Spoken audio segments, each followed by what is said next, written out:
Esselamu Aleyküm ve Rahmetullah. Euzu billahi mineşşeytanirracim. Bismillahirrahmanirrahim. Rabbena atina min ledunke rahme ve heyyi lena min emrina raşeda. Rabbi şrah li sadri ve yessir li emri ve hlul ukdeten min lisani yefkahu kavli ve ec'alli vesiran min ehli Harun ahi üştüd bihi ezri ve eşrikhu fi emri key nusebbihake kethira ve nezkurake kethira inneke kunte bina basira ve sallillahumma ala Muhammedin ve ala alihi ve ashabihi ve etbahi ve sellem. Rabbena gfir lana verhamna ve ente hayrul rahimin. Amin. Velhamdülillahi Rabbil alemin. Amin. Esselamu Aleyküm. Welcome everyone. Inshallah, we have just started last week about the story of Mary in the Quran, and that was a very general, rough introduction to the subject. And we mentioned the importance of this section and also the name of the section as Mary, and specifically mentioning a woman who is not a prophet, but appreciated greatly. We said that this is a revolution in the history of mankind, known to us, historically known to us, and in the world treated women not equal to men, let alone not being equal to men, but also has no right in the social life and also social affairs. We also noticed that the Quran specifically gives the title to a section, to another section, which section 4th of the Mus'haf, which is a Nisa, section Nisa, which means women. We also noticed a lot of things are to be noticed. We also noticed that there is no such section in the Quran which is called Rajul, Rijal, this kind of referring to men,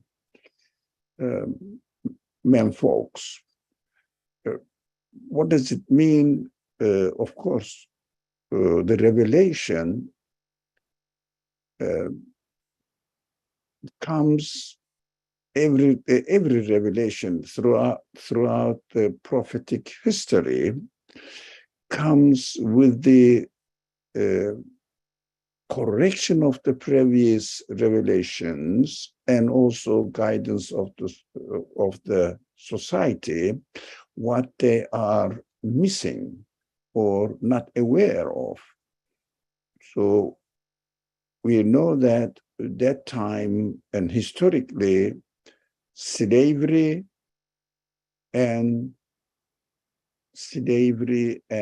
the status of women had been greatly ignored, rejected, not only ignored, really rejected, that they should be abolished. But the Quran comes here as it claims that it is the final revelation, comes here and introduces these subjects as in a revolutionary way, everything is in a revolutionary way in the Quran, by the way, as far as when we study the Quran, we understand everything's a revolution, actually. So interesting. Especially the fundamental teachings of the Quran, which is the essential part of the Quran,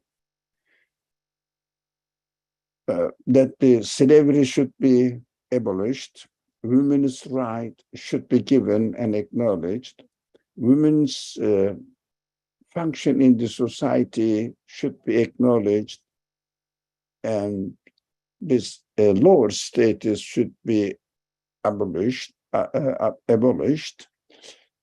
When they are all established from the very beginning, then the Prophet, we know that the Prophet, for example, came to Mecca and annexed Mecca under the administration of Medina, which people also accepted, people didn't reject it, and took allegiance. It means get their votes from men and also from women. Oh, that is very new, definitely completely new and revolutionary in that time, and still in certain parts of the world, women are ignored, not acknowledged as having functions in society and also having word in administration of anything really, administration of the state, administration of the family life, and being in the administrative position of a company, etc. In most of the places of the world are still not practiced. But the Quran and of course the practical side of the Quran we see in the life of the Prophet, and he practiced in a way that he took votes of women, allegiance, pledge of allegiance, and acknowledged them as individual, if you like, citizens of the newly established administration. That is revolutionary to me, and very important to notice that how the Quran emphasizes on the importance of human rights, including men and women with no exception or different values between them. There are some fiqh matters that may be misunderstood and misinterpreted by certain circles, especially politically oriented circles.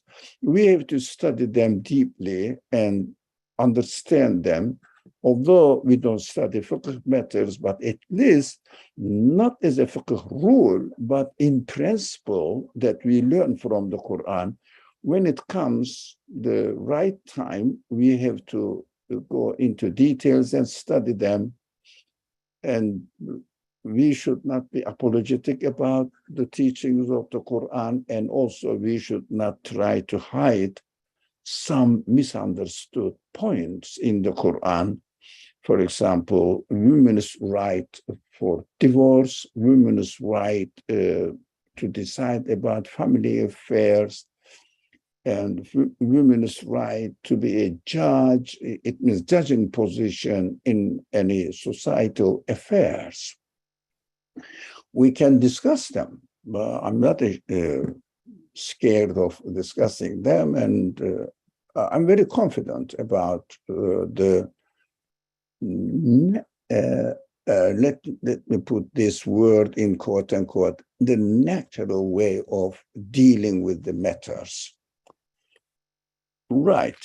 Let's come now to the verses dealing with Mary's case. I hope we will have time to finish one verse at least today. So it is so great. So lots of lots of points needs to be really taken into considerations. I don't know whether, at least I know somebody is a father among us.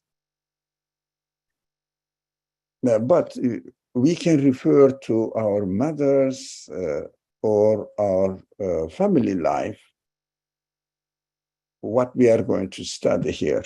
Now, remember, when the wife of Imran said, we said, of course, there is no need to spend any breath about it.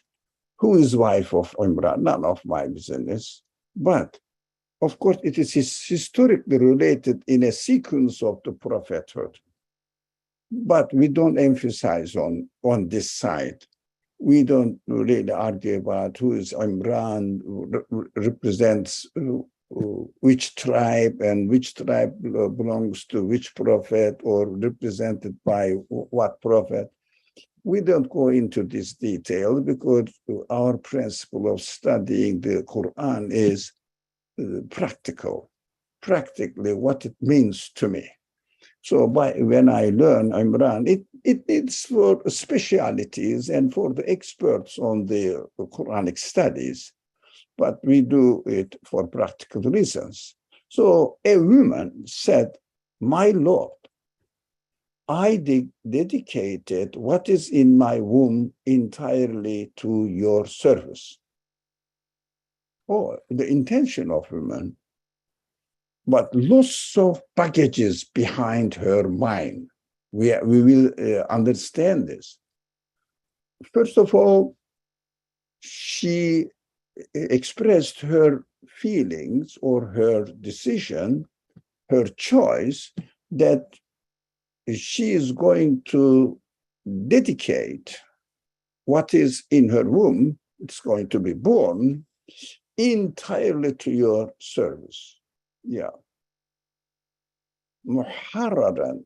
So accepted from it. This muharraran means really not being engaged with anything else, but only to your service. Of course, God doesn't need service. It doesn't mean that God needs any help or something from any of his creatures. But of course, to serve the truth that God refers to or delivers to human beings. So the serving the truth we receive from God means, in the Quranic language, serving God. Okay. Yeah. Inneke ente semi'ul alim, you alone are truly the all hearing, all knowing. You hear, you know, I am sure. So that is the way I am expressing my intention to you. So what happens? فَلَمَّا وَضَعَتْهَا. Now we are going into the somehow complicated subjects here. When she delivered, baby is born now, she said, "Oh my Lord, I have given birth to a girl." That's very interesting. Rabbi inni wada'tuha unatha. That's very, and we have to put several exclamation marks to it. Oh, what is that? What my intention? And it is a girl. I mean, you and I may say easily now, so what? Oh, in the society, that time especially, and even after centuries and centuries, until in some parts of the world, very recently, maybe last century, or all of the world, general public of the world is very unusual. First, a girl is going to serve God's religion and have an active role in the society, delivering the message of God to people. It means actively engaged in the society and also representing God's religion as a woman. That is something still in Muslim community not accepted. Don't say that being an imam. No, being an imam is a physical matter.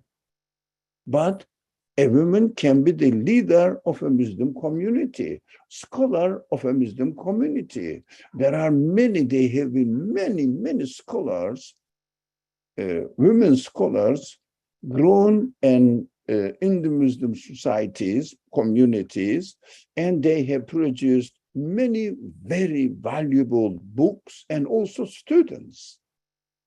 You know, major scholars in the classical period of Islamic learning, they had their teachers as women.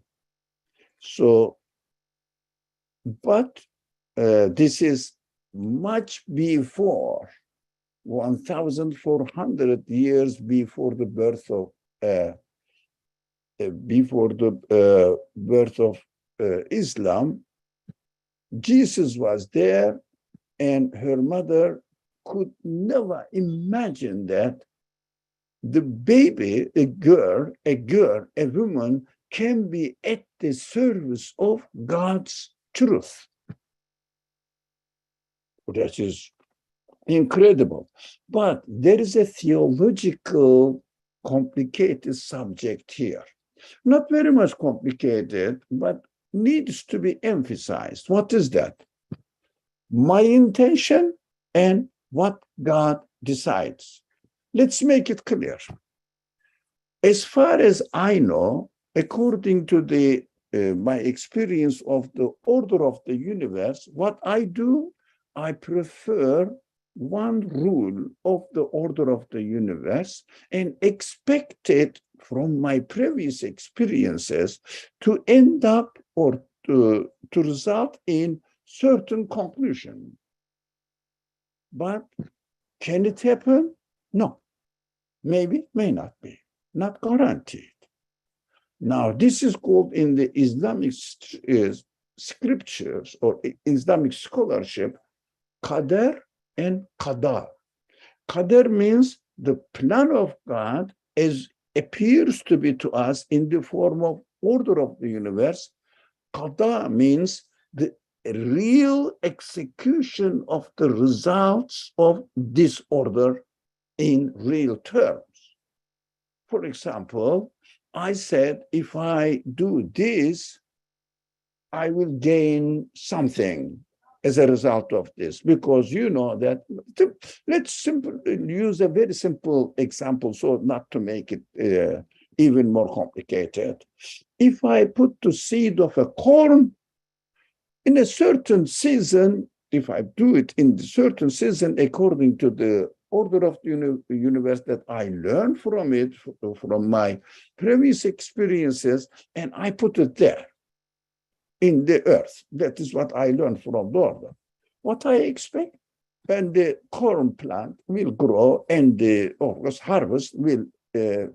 I will harvest the corn out of it 70 times, 700 times, 1,000 times more than what I did with one corn. That is immense blessing of the Creator, generosity of the Creator. So I enjoy it. But something happens that it does not come out. Maybe season doesn't allow it. Maybe a worm can eat it. Maybe a bird can just pick it up, and I don't know. So, qadar side of it, as far as I know,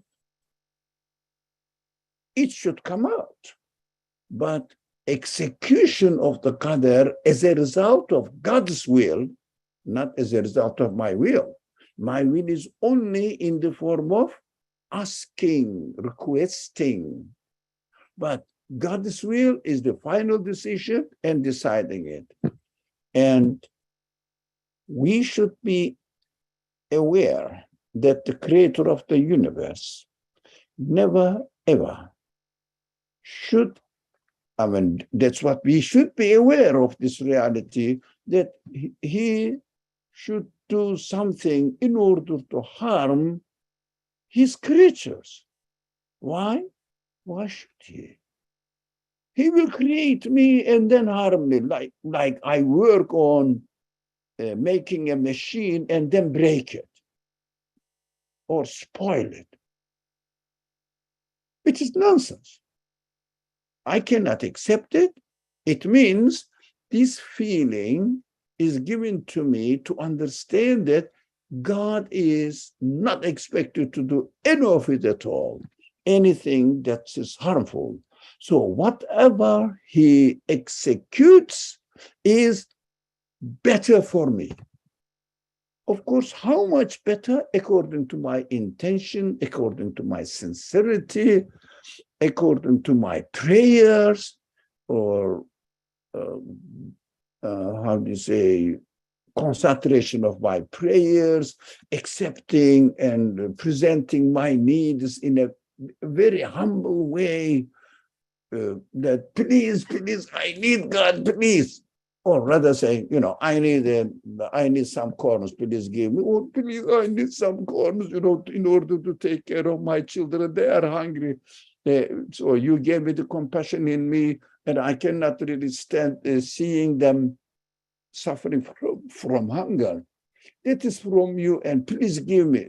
Or depending on God's will, he decides what to create. Now, this is the theological side of it. Although I said it is complicated, you see that it's not complicated, but it needs some prerequisites, such as, one, the creator is never, ever expected to harm his creatures. And I don't know the future. He must know the future. He is the creator. He is the absolute being. I don't know what is good for me. He must know what is good for me. So as far as the sincerity, humbleness of my prayer, God responds back according to me, according to his compassion. Always the best. For me, the best. He decides and creates it. For example, I want to get this job. I want to get this job. I couldn't get it. Should I be disappointed? Not at all. Take care of your preparations. Have you really done your part as far as you learn from the order of the universe or not?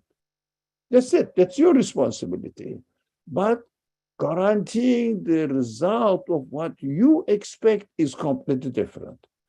Another principle to understand between the difference between qadar and qada, it means planning of order of the universe and executing the result according to the will of the creator. We have to know that whatever God chooses is the best for us. We should never, ever criticize it. If we criticize what God has created, because, why do we criticize? It doesn't fit my expectations, which doesn't know my future. My expectations that I don't know my future. But my expectations, my wishes, according to my capacity, which doesn't know the future, which ultimately what is good for me, what is not good for me. Especially what is good for me, what is not good for me, the main principle must be according to the purpose of my existence in this world. Not according to have a very comfortable life as I learned from the society or from my family culture. No. According to the purpose of my existence, God always creates the best for me to fulfill the purpose of my existence to help me. So I want to get married, I want to get this job, and I couldn't get it. Have you tried your best according to the order of the universe and according to the will of the Creator, which is explained, displayed in the directions, guidance of God's revelation, which is called Sharia, according to the rules of the Sharia? Have you done it according to the rules of the Sharia and according to the order of the universe? Have you done it? That's it. Whatever is whatever is created, make sure that it is the best result for you. Here we see wife of Imran was expecting that a boy will be created and he will serve God, God's religion, God's truth, reality, or revelation. And she, the wife of Imran, is not going to expect her anything, any benefit for herself. And of course, she has promised that it will be serving God, which means, now we are going into the story, which means he or the boy is not going to serve the family. Boy is not going to be educated, trained. Those people who are married or who is intending to get married, be careful. According to my expectations, according to my culture, according to my tradition of family. No. Muharraran, it means completely freed from any kind of engagement other than serving God's religion. Yep. Nazir means this. When we dedicate anything, for example, in practical life, people say, if I get this job, I am vowing, it's called vowing in English, I think, nazir, making nazir, vowing, that I will slaughter a sheep. That's what practically known. That is correct. That is a very simple way of understanding nazir. At this job, I will organize my life in such a way that I will study Qur'an. I will serve God's religion, truth, among my relatives, among my friends, neighbors, whatever, as much as I can. I will educate myself, first of all. Now, these must be borne in mind that we are learning from these two verses that, first of all, we should not impose our culture on our children, our tradition on our children, and worldly expectations from the children. Oh, that is the problem of Muslim community, all of it. Worldly expectations, guaranteeing that this child will have a profession. We are learning from this wife of Imran, his story, which is going to be the mother of Mary. Yeah, that is why we are studying it. So we can call it, in order to really take it into our subject of the story of Mary. So Mary's mother never ever thought of all this. That the boy, she was expecting a boy, by the way. We discussed the significance of why it is not boy, but it turned out to be a girl. God is teaching us, we cannot restrict public service to God's religion or serving to God's religion at the public scale to men. Of course, that time, something like more than 30,000 years, 30,500 years, there was no such thing that women should serve at the society publicly and contribute to the public. No, they were treated as slaves, by the way. So they have been for many, many years. Even here, only 100 or something years ago, women were allowed to vote. Can you imagine, of course, a joke. Can you imagine a woman will be the president of America? Although America is the pioneers of freedom. Okay, it is the pioneer somehow, to a certain extent, yes. Although theoretically no one can really beat Islam, but practically, yes. But Islam is not allowed to be practiced, and the people are not educated. They are not allowed to be educated, practically. So we don't expect the Muslim society will be the leader of freedom, human freedom in the world. A bit too early to expect this. By the way, anyways, so we are learning here that many revolutions are introduced to human history through these two verses. It is very interesting.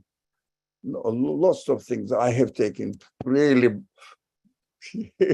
lots of notes about it. So I don't know whether I will remember all of them or not. Okay. So let's read the verse 16. When she delivered, she said, "My Lord, I have given birth to a girl." Oh, you didn't accept my prayer, as if. And God fully knew what she had delivered. He planned it. God planned it. And the male is not like the female. Oh, everybody has different attractions in their creation, but sometimes a female human being, a woman, may have much higher value than men, sometimes may have much higher value in another subject or something. So don't restrict God's blessings, saying that only boys can do it, not the girls cannot. Girls cannot. No. So I have named her Mary, and I seek your protection for her and her offspring from Satan, the accursed. Oh, what does this verse say? Now, I have named her Mary. It means a woman also has the right to name the baby, not only men. That's one thing. And also freedom of human being is again emphasized. That is what I named. Yeah, that's what I named, Mary. So she has the choice to do that. But what is more important, I seek your protection for her and for her offspring from Satan, the accursed, stoned. It means, go away. I don't want you. Why do you seek protection from God? Because you know that. We have to admit that, especially nowadays, everybody knows it, especially those people who have children. We cannot protect our children from the influence of the environment, culture. That is very important, from the influence of the environmental culture. So you will protect her, and I need your protection now. Now she accepts that she has given birth to a girl, And she is not disappointed anymore. Okay, she said, okay, please God, you protect her, not me, and also her offspring. What does it mean? We have to prepare our children in such a way that they should also educate their children, and generation by generation, this God's service must go and continue in our generations. So we have to prepare as much as we can, but of course, seeking the protection from God, it means we admitting that we cannot guarantee to protect them from the assaults of the Satan, the accursed. Of course, we have studied extensively while we were studying the Adam story, what Satan represents, any mistake, any wrong, any non-reality. So we have to remain within what the truth is, what the reality is. We shouldn't be carried away by our emotions, by our imaginations, by our ambitions. We have to be very careful not to impose especially our cultural heritage on the children. Well, it is very difficult because, especially for the Muslims, the believers in the Qur'an, in our cultural heritage, there are some ingredients in it, the pieces of Quranic teaching, pieces of the prophetic tradition. So we need to be extremely careful to really separate what is really from the Quran and the practice of the Prophet, what is acquired later on from our ancestral culture. We have to be very careful, and it is a very difficult job, actually, not to confuse culture with the truth, especially nowadays, because we take it for granted that we belong to Muslim families, and all our habits, family tradition, and the Muslim community that we are living with are practicing Islam as if. But if we really carefully examine it, well, there are a lot of pieces, ingredients in it, not Islamic at all. This is just culture, what we learned from it. So, for example, every generation grows up in a different cultural environment because nothing is static in the world. God creates the universe, continuously changing. God creates the human personal life, continuously changing, growing from childhood to adulthood, etc., or old age. God created the society life, continuously changing as well.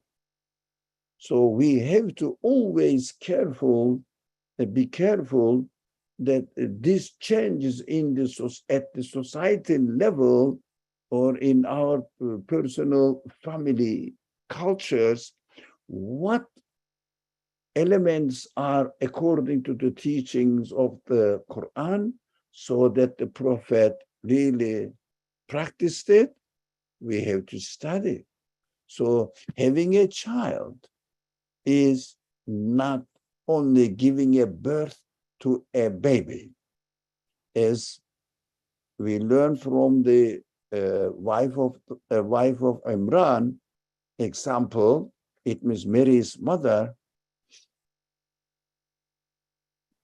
she was prepared before giving birth or before even conception, which kind of responsibilities she will have for this child. Prepared before birth, so that as soon as she realized that she has really the baby in her womb, after conception, she made his dedication, nadr, which is called nadr. So in Islamic terminology, Quranic terminology, it is very important nadr matter as well. But this is the fiqh side of it, so we won't touch on it. So we will dedicate it to some certain purposes. So we should have the plan already matured, prepared in our mind.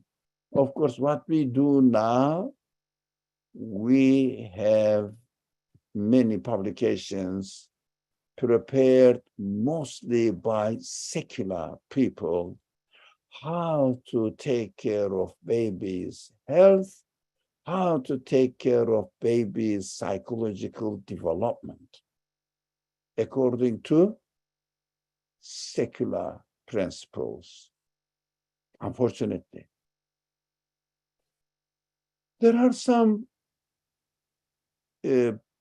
believers, Muslims, believers, they made an effort, good effort. We have to appreciate them, how to bring up a child according to Sunnah, but there are not many examples because the Prophet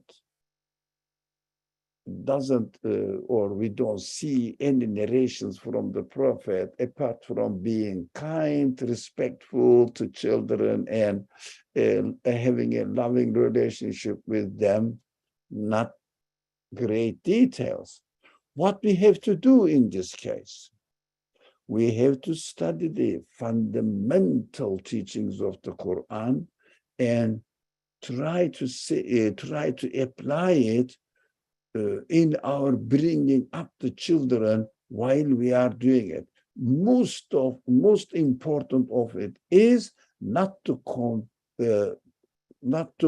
mix up with cultural elements and what the Quran teaches. But we have to teach our children how to pray. That is correct, but where is character building attempts? Where are they? How can I do that? Because the baby, as soon as the baby is born, if you have a habit of breastfeeding, for example, in a certain way, in 2-3 days, the baby adopts it and expects it always to be in this way. So quick, so fast. They say, baby grow really his character in the first 6 years complete. Character development is there. So as far as the baby's life is concerned, it is his or her responsibility. But as far as my shaping the character of the baby in my treatment of the baby, it is my responsibility. Afterwards, the baby will grow and he or she will develop her own way, choose her own way. That is up to her. But we have to be prepared before the baby is born, even before conception. But what we do mostly nowadays, the relatives start bringing the stuff in the room, because we have many rooms nowadays, where the baby is going to be it needs cradle, or the modern cradles are really very sophisticated and full of toys. Baby is spoiled from the first day of his birth. And clothes, different clothes. The baby even doesn't realize it first, but gets used to it slowly. But it is a satisfaction of the parents themselves, not the baby. Baby at first doesn't realize. But we may not notice that the baby develops its character according to the way it has been treated by his or her parents.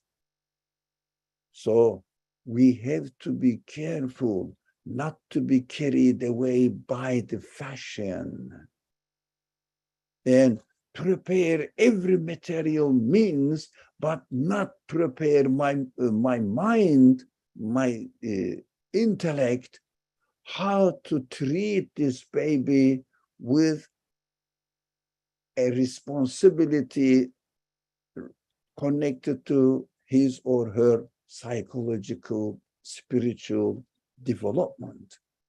Not only material side, yes, health is important, but everybody is crazy about health now. A healthy way of bringing up the baby. How about character-wise? Well, the character-wise is what? Just I impose my character on the baby, that's it. I don't question myself. So in a summary, in this way, I developed earlier on, not today or years ago, I said, please, parents, be careful. There is no child education. There is parents' education.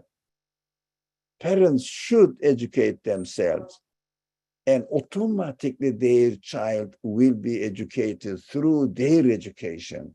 If we just impose our values on the child without questioning our values, how legitimate they are they really true according to the fundamental teachings of the Quran, belief matters of the Quran? Are they really true? Then we educate the child not dedicated to God, but dedicated to my culture, and make the child as dependent and slave of my culture at the end, as far as my responsibility is concerned. Afterwards, the child will carry on and take his own way. That is nothing to do with the parents anymore. But before, well, I have to think about all this. So we should remember our prayer, our attempts are different from what God creates. As far as we are concerned, we are not interested in what God is going to create. That is absolutely up to him. We should be interested in what my responsibilities are. And whatever God creates, I have to be aware that that is definitely the best option for the purpose of my existence.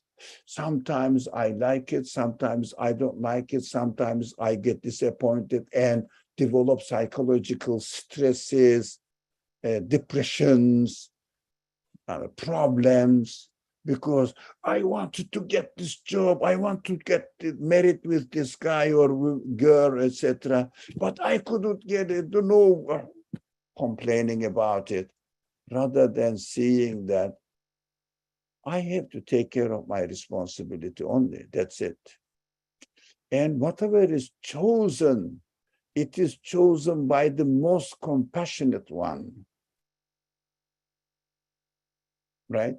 And also, I should try my best But at the same time, I must be aware that I cannot protect my children, my baby, my whatever generation from the assaults of whisperings or misleadings of satanic inspirations in the society. That is why I have to admit humbly that I cannot protect my children. And I have to pray to God, supplicate to God, please God, you protect. This is what I could do. But sincerely, if you don't study the Quran and learn the etiquette or character development, what the Quran wants us to have, and then say, I am very sincere and I am bringing up my children, my child, but without knowing I am imposing my culture on them. That is very dangerous. We have to admit it. Okay. Do you have any questions so far? Otherwise, I will go ahead.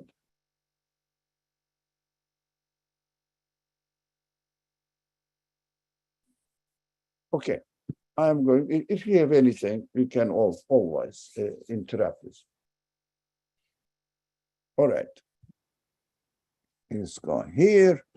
Verse Ali Imran, chapter Ali Imran, third section of the Mus'haf, 37.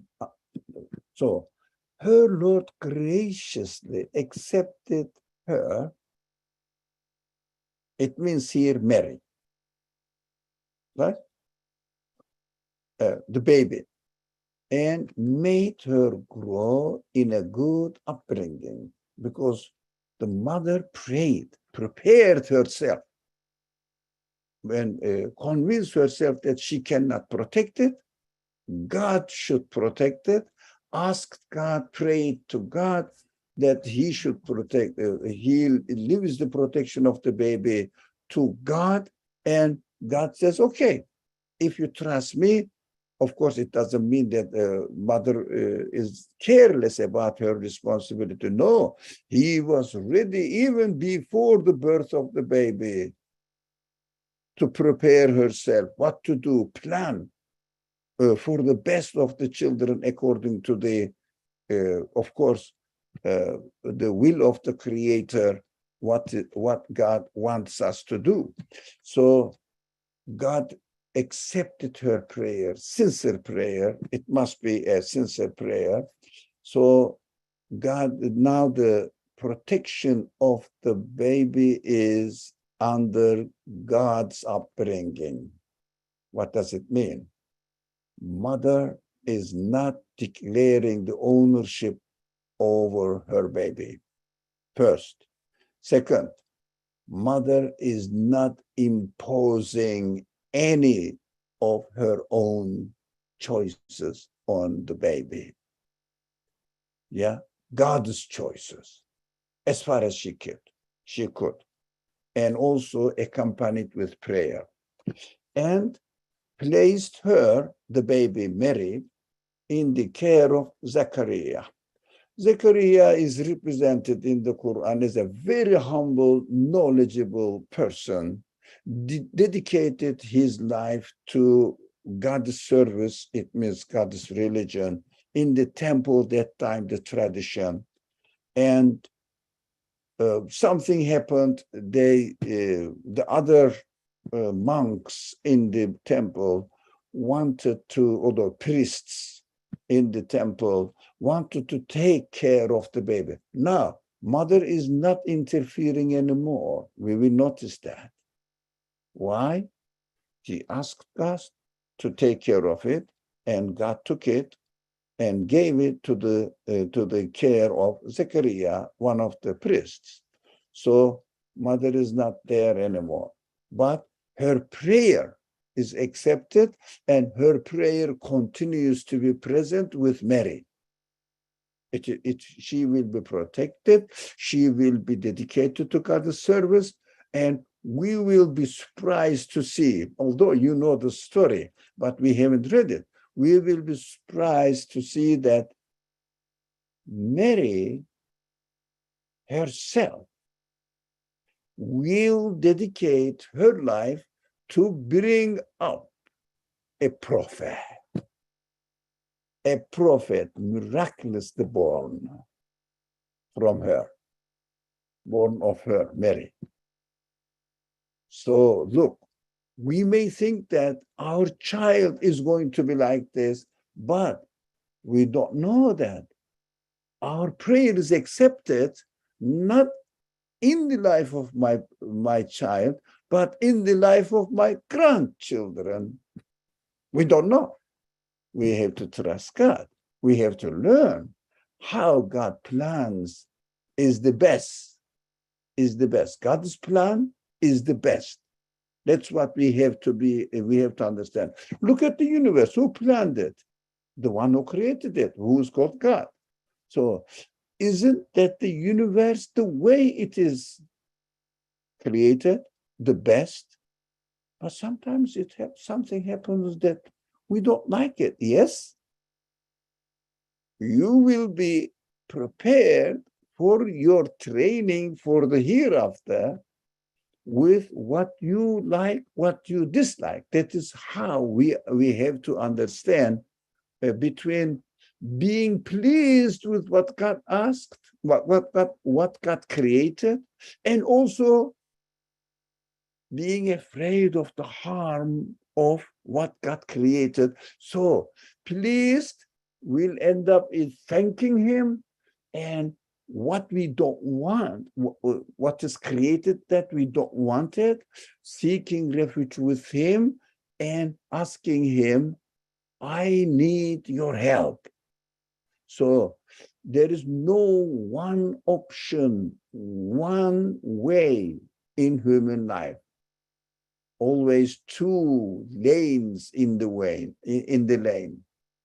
One is right, one is wrong. One is hope, one is seeking refuge, asking God, acknowledging that I cannot guarantee my life. So two ways of education is the perfect way of learning. We call it fear and hope, or hope and fear. So in between, now the mother joined us. Okay, I think the mother should listen to recently joined. So I don't want to mention the name. Listen to the beginning of it. We were looking for a mother to really practically experience what we have been talking today. So whenever Zechariah visited her in her sanctuary, now what happened? Mary has grown now. And in her sanctuary where she dedicated her life to worshiping God. But sanctuary, which is called mihrab, is an interesting word. It is, the original word is harabe. So it means destruction. Really, something really destroys or really destroys and burns you, if you like, your feelings.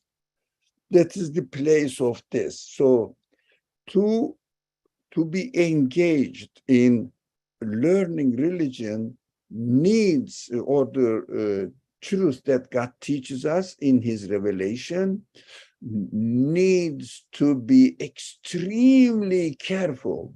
Although the translating it as sanctuary, something protected place, but the original word is not really saying protection, but really saying that you have to be extremely careful not to involve and mix up your personal ambitions, your personal aspirations, which is not according to the teachings of the revelation or according to your true nature, but mostly acquired, learned from the society, cultural elements. not to mix up Quranic teaching or the revelation, teaching of the revelation with our cultural elements. We have to be very careful. That's why the Quran describes where Mary was as her mihrab, so sanctuary. And Zechariah, when he visited her in her sanctuary, he found her supplied with food. Why? Because the mother prayed to God before, muharraran, freed from any worthy engagement for the sake of the word only, not for your sake. It doesn't mean that we shouldn't really do anything to do with this word. No, we should, while we are doing it, only in acknowledgement of the creator of what we are doing, and only to understand the reality of the creation of what we are doing, not for the sake of doing the job only. No. The purpose of doing the job, which is acknowledgement of the creator of this job or the things that I am doing. Be constantly conscious of the aspect of the things that I am doing looks to the creator side, its creator side. So always get engaged with attachment of the actions that we are doing to its creator. Consciousness, awareness is essential here. So her prayer is accepted. Her worldly needs food. Yeah. Rizq. Well, we will study rizq, inshallah, maybe later on next week. Rizq, which means something good for us, nourishment, or supplying the needs that we need in this world. Not only bodily needs, human needs as well. Rizq is not only nourishment really bodily, but only or money nowadays. No. What is really good for me to fulfill the purpose of my existence is my rizq. So, of course, it is in the form of food as well, because my body needs food. So, Zechariah will ask her now. Zechariah said, "Oh, Mary, from where did this come to you?" It means the rizq, where the rizq comes to us. He said, look, she got the education properly. She is in the mihrab, in the sanctuary. Of course, practically mihrab is called where the imam, while leading the prayer, stands now. It should be understood with this concept, actually, mihrab. So we have to be very careful while we are claiming to be the imams of a society. What we are doing, we are putting ourselves in a very destructive position that I may attribute it to my ego satisfaction. Then, look, I am the imam, leader of the people behind me, this kind of things. Or really taking the responsibility of the people on your shoulders, saying that we all worship you, oh God, represent their reality to God, including the reality of the creation altogether. That's why the meaning of prayer is supposed to be, inshallah. We can talk about it. So, and she said, it is from God. God provides limitless to whoever he will. Whatever he will. بغير حساب, limitless. So Mary has received whatever she needed for her bodily needs, for her life requirements, and also for her human side as to be a worshiper of God in this world. They are all provided by God for Mary. So, inshallah, next week we will tie up, the time is up, we will tie up this verse with with some verses of the Quran which describes what nourishment is and how it is prepared and how are we going to generalize this Mary's, if you like, life to our life. Inshallah, we will go into the details of it next week. And I should stop here for today. Anyone who would like to comment anything or in the form of comment, concerns, questions, whatever, your statements, I'm ready to listen to you. Otherwise, we will stop here for today. Everybody is quiet. Okay. I can quickly just say my appreciation of the parenting journey, the guidance of the Qur'an, saying, yani, a lot of times I feel the burden of how am I going to protect? What am I going to do? What kind of school? How are we going to afford it? What are we going to do? Blah, blah, blah. How are we going to protect? Which country do we choose? Blah, blah, blah. And subhanAllah, that's totally not the attitude that the Qur'an is teaching. The Qur'an is teaching you cannot be the protector. You cannot know the future. Therefore, surrender all of these feelings that you were engineered with to the creator of those feelings. And mashallah, Maryam is a beautiful character personified of what that looks like, that belief looks like, through using all of these feelings that a mother and a parent has, and then turning them directly to the creator in seeking refuge and protection. And it releases you from the heaviness and the burden of taking that responsibility by yourself. Alhamdulillah. Thank you. Of course, leaving the child to God's protection means, as far as I am concerned, as far as our responsibilities are concerned, we have to prepare ourselves how to bring up a child according to God's will. That is our part. We discussed from the beginning from the beginning of today's class, that what God creates depends on us.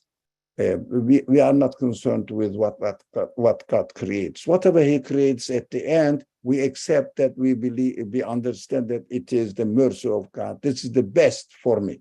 This is the best for me. That is God's choice. I didn't choose it. God chose it. God knows everything. So God is the absolutely compassionate one, merciful one. So I leave it. But as far as I'm concerned, leaving the child to the protection of God means, as far as my responsibilities are concerned, learning how God wants me to be in this world, and accordingly, I will educate my child as far as I learn from God's teachings, from God's guidance. That is my responsibility, my side. So Mary's mother did that.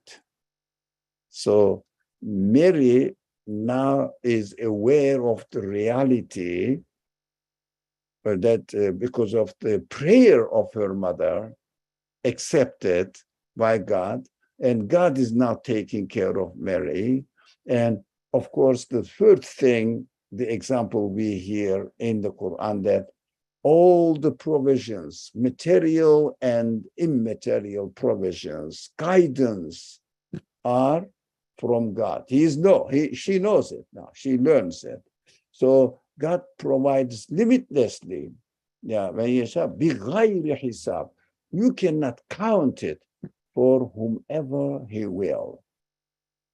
It means God's mercy, compassion has no limit as long as we realize it and we educate ourselves according to his guidance, inshallah. So thank you for your comments as well. So anybody else? If not, بسم الله الرحمن الرحيم سبحانك لا علم لنا إلا ما علمتنا إنك أنت العليم الحكيم وآخر دعواهم أن الحمد لله رب العالمين